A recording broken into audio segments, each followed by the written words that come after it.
अध्यक्ष जी, आपका आभार कि आपने प्रश्न पूछने का अवसर दिया।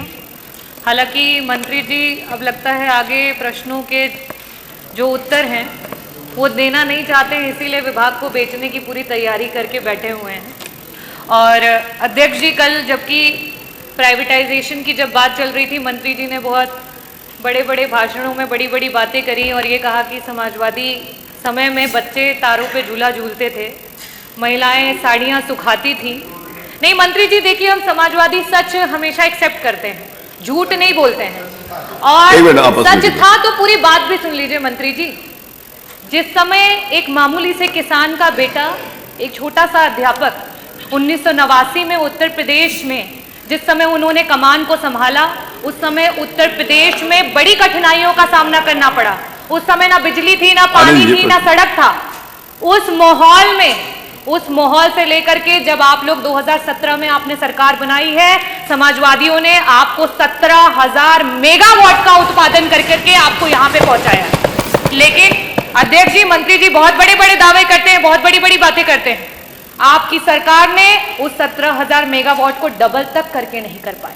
सिर्फ 8,000 का उत्पादन करके आप अपने आप से भवाई लूटते हैं। अध्यक्ष जी, मेरा सवाल मंत्री जी से था, बार बार आज भी उन्होंने कहा कि 75 वर्षों में आपने क्या किया, बार बार आम और बबूल का हवाला देते हैं। मुझे लगता है आप गुजरात की ब्यूरोक्रेसी में कुछ ज्यादा ही व्यस्त थे कि उत्तर प्रदेश की जो हमारी पॉलिटिकल हिस्ट्री है उसको अच्छे से देख नहीं पाए। और मंत्री जी, मैं आंकड़ों के साथ आई हूं।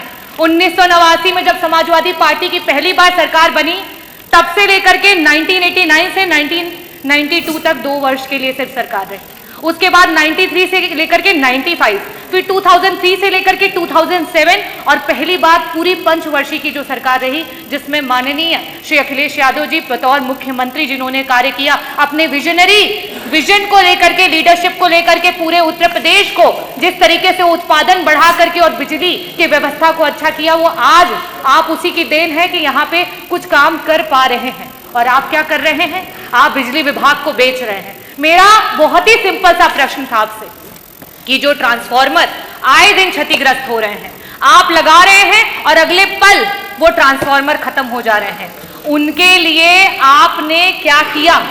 आपसे मैंने पूरे आपके कार्यकाल का आंकड़ा भी नहीं मांगा था, सिर्फ आपसे कहा था कि मात्र 2 वर्षों का आंकड़ा दे दीजिए कि इस प्रकार के कितने ट्रांसफार्मर हैं। और बड़े खेद के साथ बताऊंगी कि उस आंकड़े में सिर्फ उत्तर आया 1%। क्या मानूं इस 1% को? हजारों में मानूं, लाखों में मानूं या करोड़ों में मानूं? मंत्री जी, आज निजीकरण शायद इसीलिए कर रहे हैं क्योंकि ये मंत्रालय को खुद अपने ऊपर विश्वास नहीं रह गया है। तो जब आपको अपने विभाग पे विश्वास नहीं रह गया है तो जनता को क्या विश्वास रहेगा? मेरा दूसरा प्रश्न आपसे ये है, क्योंकि समय की बाध्यता हो चुकी है और मंत्री जी वैसे भी जवाब देना नहीं चाहते हैं, तो मैं आपसे दूसरा प्रश्न ये करूंगी कि पहले जब ट्रांसफार्मर्स बनाने के लिए और उसके टेंडर्स दिए जाते थे तो ऐसी कंपनियों को दिया जाता था जिन्हें ट्रांसफार्मर बनाने आता था, जिनका उसमें एक्सपीरियंस था। आपकी सरकार में उन टेंडर्स को उठा करके ऐसे लोगों को टेंडर दिया गया है जिन्हें ट्रांसफार्मर्स के बारे में कोई भी, जिस तरीके से कल हमारे बीच में ओम प्रकाश जी ने भी कहा कि मोंटी कार्लो जैसी कंपनियों को एबीसी वायर बनाने के टेंडर्स दिए जा रहे हैं। आपके सरकार में सिर्फ गरीबों की कमर तोड़ने का काम किया जा रहा है। मेरा लास्ट में सिर्फ यही प्रश्न है कि क्या सरकार वापस से मंथन करेगी, वापस से सोचेगी कि इस निजीकरण को रोका जाए? किस तरीके से निजीकरण को रोक करके अपने आप को मौका दीजिए, अपनी सरकार को एक बार मौका दीजिए, क्योंकि जनता वादा खिलाफी करती नहीं है और अगर आप करोगे तो जनता फिर आपको छोड़ेगी भी नहीं। बहुत बहुत आभार। माननीय मंत्री जी।